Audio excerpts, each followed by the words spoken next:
So today's topic is muscles of arm. So we have different compartments or sections in the arm. The arm is divided into anterior and posterior compartment by extension of deep fascia, which are called the medial and lateral intermuscular septa. Means they have walls between the anterior and posterior compartment. We have a medial wall and a lateral wall. जैसे दीवार होती है ना, इस तरीके से जो है ना वो दोनों तरफ मीडियली और लैटरली डी फेशिया की एक्सटेंशन होती हैं, वॉल्स होती हैं डी फेशिया की, which divide the arm into anterior compartment and the posterior compartment. These septa provide additional surface for the attachment of muscles. They also form planes along which nerves and blood vessels travel. The septa are well defined only in the lower half of the arm, means they are not well defined in the upper half of the arm and are attached to the medial and lateral borders and the supracondylar ridges of the humerus.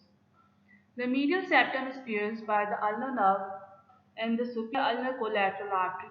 The lateral septum is pierced by radial nerve and the anterior descending branch of profunda brachii. Two additional septa are present in the anterior compartment of the arm. The transverse septum separates the biceps from the brachialis and encloses the musculocutaneous nerve. The anterior-posterior septum separates the brachialis from the muscles attached to the lateral supracondylar ridge. As we know that the lateral supracondylar ridge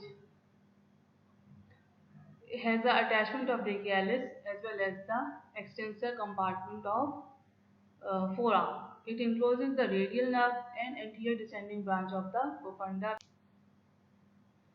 So, what are the muscles present in the anterior compartment and the posterior compartment? In the anterior compartment, we have three muscles. Biceps brachii. Bi means two. This muscle has two heads. Brachii means muscle of arm. Brachium is the Latin word for arm. Brachialis muscle and the coracobrachialis muscle. Why it is called coracobrachialis? Because it originates from the coracoid process of scapula, right? And the posterior compartment contains triceps brachii. Tri means three. This muscle has three heads. So, if we see this diagram, we can easily appreciate this is the coracobrachialis muscle. Originate from the coracoid process of this scapula and it inserted in the middle 5 centimeter of the shaft of humerus. And this one is the brachialis muscle. And this is the two heads of the biceps muscle. This is the short head and this one is the long head of biceps. And it is inserted as the bicipital epineurosis. So the biceps brachii has two heads, long head and the short head. Long head originates from the supraglenoid tubercle of the scapula.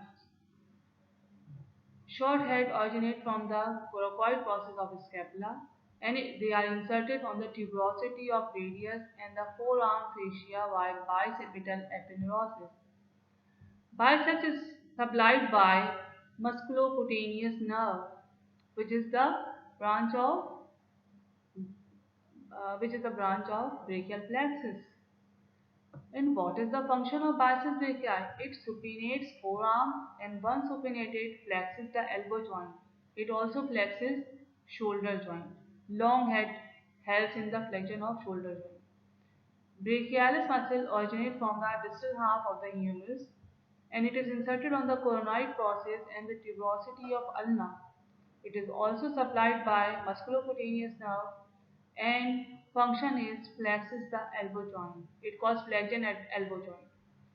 Coracobrachialis muscle originates from the coracoid process and it is inserted on the middle third of the humerus.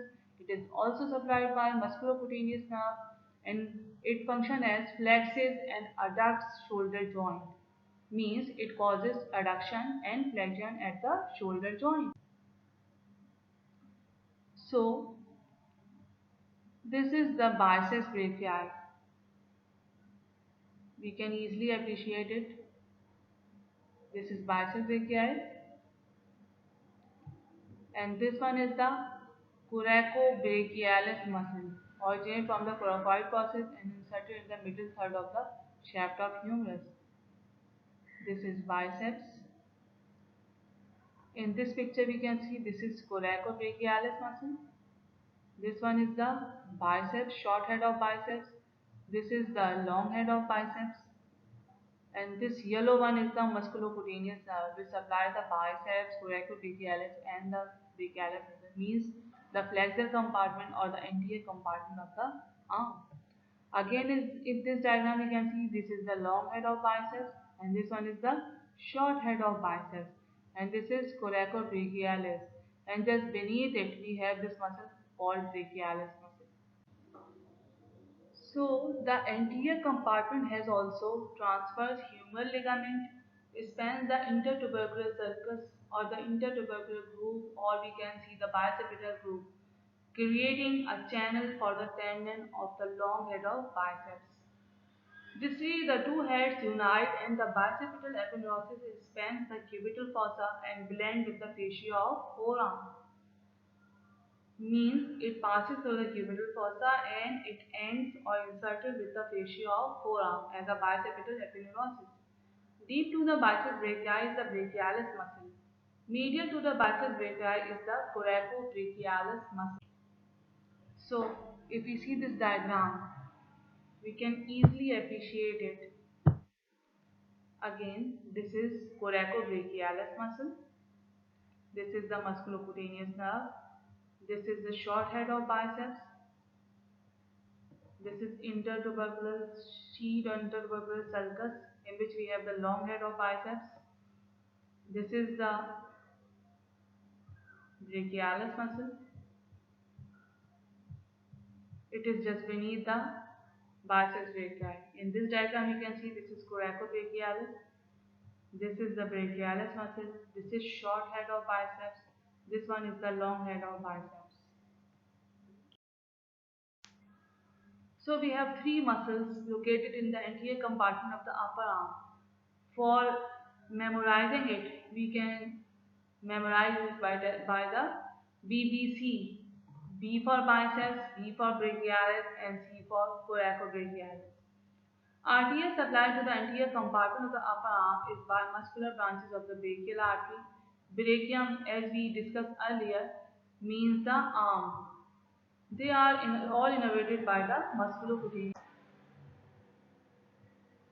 So, next compartment is the posterior compartment or the back of the arm, in which we have a long muscle which is called triceps muscle. Tri means three. It has three heads: lateral head, medial head, and the long head. And also we have a small muscle which is called anconeus muscle. This is anconeus. So, as we discussed earlier, triceps has three heads. This is the lateral head, this one is the medial head, and this one is the long head. Lateral, medial, and long head of triceps. The long head originates from the infraglenoid tubercle of the scapula.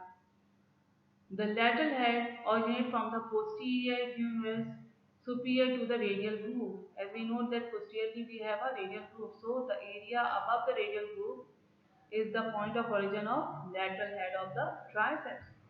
The medial head originates posterior surface of the humerus just inferior to the radial groove. Means the area which is below the inferior groove is the point of origin of the medial head of triceps. It is inserted on the olecranon process.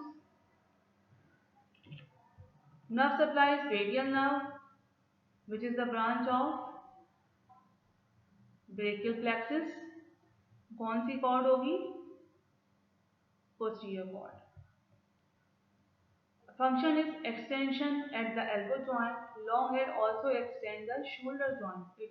Long head also causes extension at the shoulder joint. Anconeus muscle originates from the lateral epicondyle of the humerus and it is inserted on the olecranon process.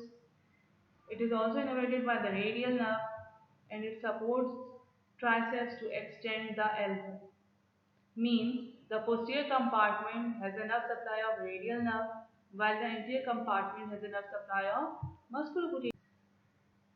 So, if we see this diagram, we can easily appreciate it. This is the lateral head of the triceps, this is the medial head, and this one is the long head of triceps.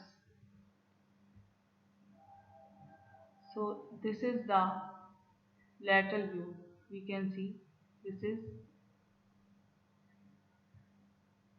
triceps muscle. This one, lateral head, medial head, and the long head.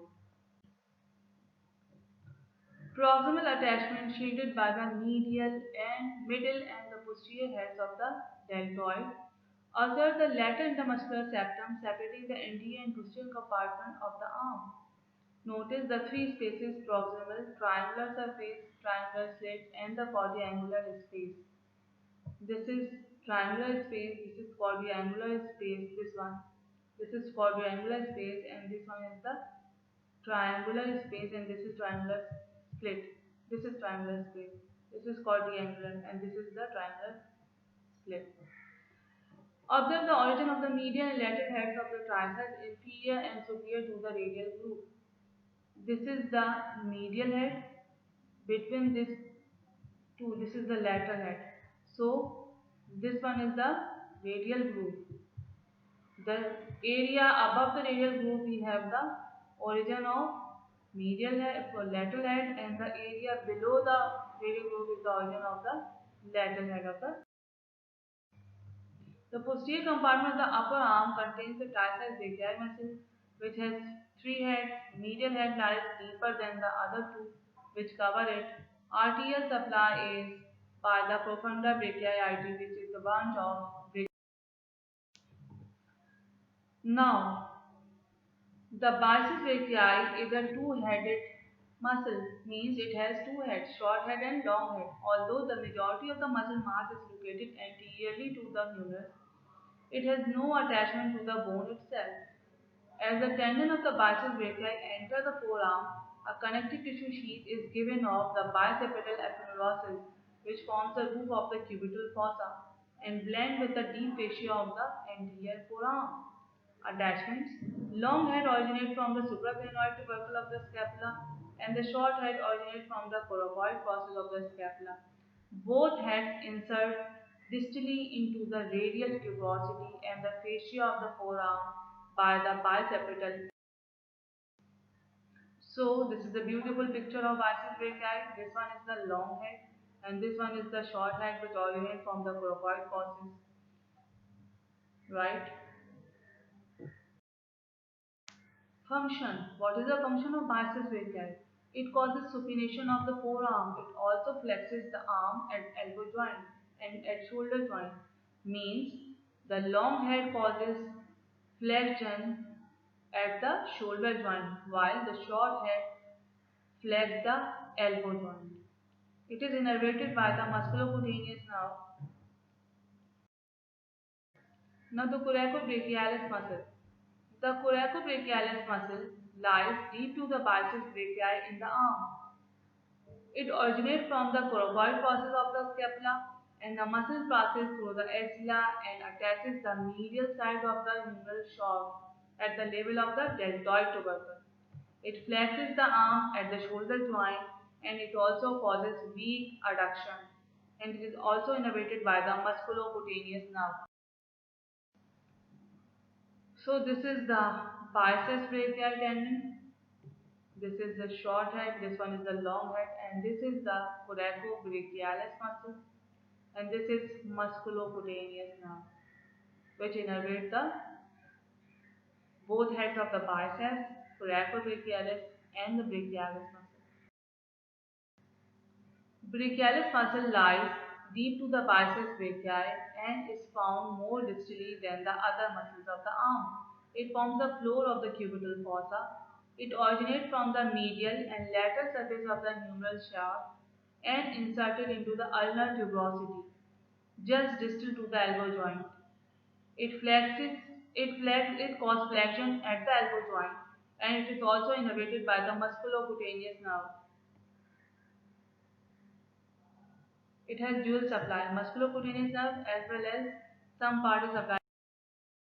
So this is coracobrachialis muscle, and this one is the brachialis muscle.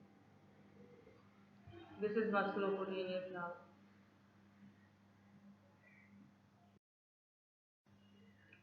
So, at the level of the insertion of coracobrachialis muscle, we have different anatomical events at that point. The circular shaft of the humerus becomes triangular below this level. Brachial artery passes from the medial side of the arm to its anterior aspect. Basilic vein pierces the deep fascia. Median nerve crosses in front of the brachial artery from lateral to medial side. Radial nerve pierces the lateral intermuscular septum to passes from the posterior compartment to the anterior compartment, and the ulnar nerve pierces medial intermuscular septum to go into the posterior compartment. The medial cutaneous nerve of the arm and the forearm pierces the deep fascia, and the nutrient artery which supplies the bone or the humerus pierces the humerus. So again in this picture we can see this is the biceps brachii, short head of the biceps brachii. This one is the long head of the biceps brachii. This is the coracoid process. This green one is the coracobrachialis muscle, and this blue one is the brachialis muscle. Now the triceps brachii, as we know discussed earlier, it has three heads: long head, lateral head, and the medial head. The long head originates from the infraglenoid tubercle.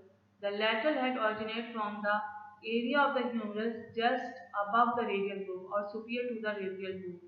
Medial head originates from the humerus just inferior to the radial groove, obviously on the posterior surface. Distally, the head converges into the one tendon and inserted on the olecranon fossa of the ulna. It extends the arm at elbow joint. It is innervated by the radial nerve. A tab on the triceps tendon tells the spinal segment. So, this is the long head of the triceps. This is the lateral head of the triceps. This one is the brachioradialis muscle. This is the radial nerve. And this one is the axillary nerve. So again, this is the beautiful picture of the triceps. This is long head. This one is the lateral head, and it is inserted as a single tendon on the olecranon process of the. Now clinical significance. Injury to the radial nerve in the radial groove. If the radial nerve is damaged in the radial groove, the extension of the elbow joint and the tricep reflex is not lost because the nerve to the long head arises from the radial nerve in the axilla. Now the next muscle of the posterior compartment is the anconeus muscle. Anconeus connects the medial aspect of the ulna to the lateral aspect of the humerus, and it is a short triangular elbow muscle. It is occasionally classified as a branch of the triceps brachii due to its location. And so this is the anconeus muscle. It is also supplied by the radial nerve. It arises from the lateral epicondyle of the humerus and has a wide attachment within the posterior lateral surface of the olecranon process as well as associated posterior surface of the ulna. It is inserted at the olecranon process of the ulna. Its function is mainly to allow a person to extend his elbow and rotate the forearm. This action is used to carry something as a food server. अगर आप कोई निवाला उठाते हैं तो उसमें कौन help करता है आपकी? एंकोनियस मसल. Thank you.